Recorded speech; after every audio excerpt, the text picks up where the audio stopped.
Hello everyone, I hope you are doing well. Today, let's talk about Tai Chi principles and some common mistakes in practice. While practicing the internal martial art styles, especially Tai Chi, we have to follow some important principles in order to accelerate our progress. Unfortunately, those principles are not written precisely in the classic documents. Also, very often, those principles are transferred verbally in the martial art community. The frequent use of metaphorical language also does not make things easy to understand. As a result, we can see that people make a lot of mistakes in practice, which dramatically slows down their learning speed. To clarify some common principles, let's point out some mistakes commonly seen in practice. Then, let's summarize the practical principles at the same time. This video will address the following topics. First, what are these principles involved in practice and why? Second, what causes misunderstandings and mistakes in practice? 3. Explanation including demonstration of some common mistakes. 4. Key takeaways of this lecture. Topic 1. Is there a principle in practice and why? The answer is yes, of course. In my opinion, a martial art is a technique system, which consists of practice of different techniques to its fundamental level. Therefore, there must be a relation between techniques and principles. I always say that we use techniques to demonstrate principles, and the principles are used to guide our practice. In ancient Chinese philosophy, we call it Li, or principle, which is the specific function of each type of energy in the universe, or specific pattern of each individual or a collection. Another key term in the Chinese ancient philosophy is Dao or Tao, which is the general principle of the universe. I believe that Li follows Dao, or Dao is the guidance of Li. In other words, specific principle follows general principle, or general principle is the guidance of a specific principle.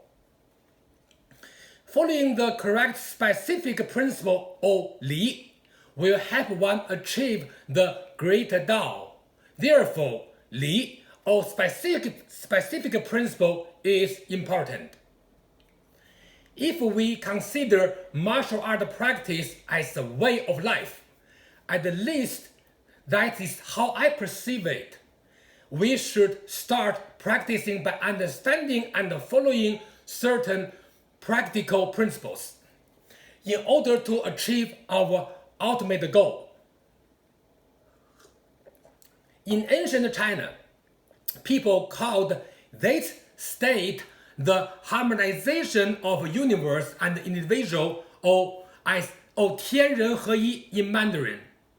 Universe, or 天 here, represents Dao, or the general principle. Harmonization is the result of the individual's action fitting the requirements of Dao. This is why I believe that nowadays, in any martial art practice, if our objective isn't to fight in the battlefield, whatever the battlefield may be, it should be a way to achieve the harmonized state between ourselves and our surroundings. I will make more videos in future to provide a better understanding of this topic. In the martial art community, we often come across someone who has practiced for years. However, it seems that there is always something missing.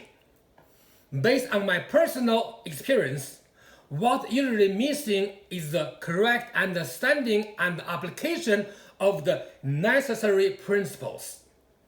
It is one of the reasons that I'm making this video. Second topic, what causes misunderstandings and mistakes in practice? In any learning process, basically there are four types of situations in terms of people's awareness of their skills. First, people know what they already know. Second, people know what they don't know. Third, people don't know what they already know. And fourth, people don't know what they don't know. For the first situation, where people know what they already know, it seems a lot better when compared to the rest. However, as a martial artist, we need to correctly apply theoretical knowledge. This is why I always emphasize that martial art practice is the integration of a theory, concept, and the principle with physical movement or action. This is the real practice, or ideal state of practice. For the second situation, where people know what they don't know, it is not a bad situation. It can be a driving force for us to keep working on improving our practice. For the third situation, where people don't know what they already know, the result may be good to a student, but not sufficient to a qualified teacher. So, if you want to be a qualified teacher, you should not only know the movement, but also the underlying principle, or it won't be called real practice. The last situation is where people don't know what they don't know. This situation can be highly dangerous, but it can be improved by continuous learning and maintaining an open-minded attitude in martial art practice. If your current practice fits the situations 2, 3, or 4, then this video will help you. So, what is the cause of these situations? I have been teaching internal styles of practice for decades. Based on my observations, these situations are caused by, first, lack of information or learning materials. One of the problems of the old Chinese training materials is that those documents were written for those who had already mastered the practice. The objective of those training manuals is just to help practitioners work better.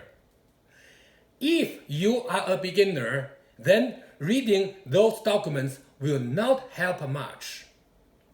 You need to read interpretations or commentaries of those old documents in order to have a real understanding. Please keep this in mind, or you will waste a lot of time. Second reason, information has been lost in translation or distorted during interpretation. Very often, when my students show me some books about Chinese martial art translated from Mandarin to English, I find so many things missing or misinterpreted. If we work together in the community, we should be able to translate classical documents into English without distorting the subject matter. Third, information is available, but people cannot apply it due to a lack of understanding of the information. I will provide more information in the future to help the community improve upon this aspect. Topic 3. Explanation including demonstration of some common mistakes. Today, I will only talk about 4 common mistakes in Tai Chi. They are also valid for other internal martial art. They are: first, relax without thinking, or 松而不沉 in Mandarin. Second, tense without rising, or 紧而不提 in Mandarin. 3. Confusion between ball stance and horse stance, or 弓马不分 in Mandarin. 4. Misdirected use of vision and hearing in focusing, or 眼耳不明 in Mandarin. I coined those terms myself to make it easier for practitioners to understand these principles. Please keep watching and allow me to explain them one by one. First mistake: relax without thinking. Relax is used as the verb here, but it is not the final result of what we are looking for. In Tai Chi practice, we need to achieve the state of relaxation which goes beyond the simple act of relaxing. To practice relaxation is only the first step. The state of relaxation includes a sinking motion, in addition to a very act of relaxation. Let me elaborate it more. In Tai Chi practice, let's take Chen Xiao's first routine as an example. There are 83 sections. At the end of each section, we should relax and then try to achieve relaxation. So, how to do it? It should be done through relaxing plus a sinking motion. In the Tai Chi community, there is the proverb, sinking in the relaxation, or 松中欲沉 in Mandarin. To understand this better, let me make a short demonstration. Okay, let me demonstrate the relaxation principle. So first, what is relax? So like here, right? Let's say take this stance. This is relaxed, it's no problem. But what is relaxed plus sinking? It's like this. That's the relaxed and the sinking. This one is relaxed, but you need to sink. That's the first common mistake people will make. So the result is relaxation, which is a combination of the relaxing and sinking.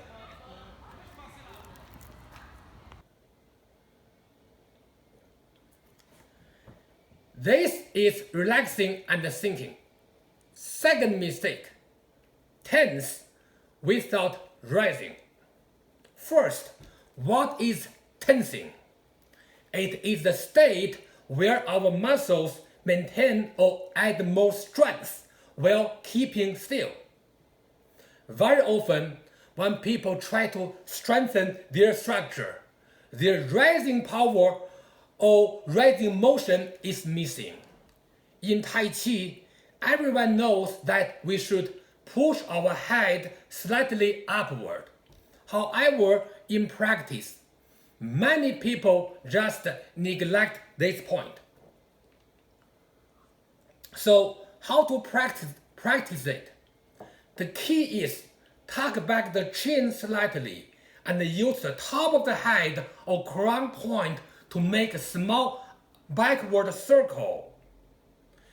This movement. Then the rising energy will be there.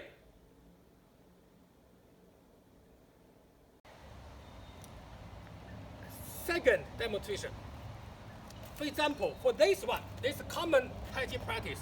So normally you can keep here, you keep pushing. It's correct, but not enough.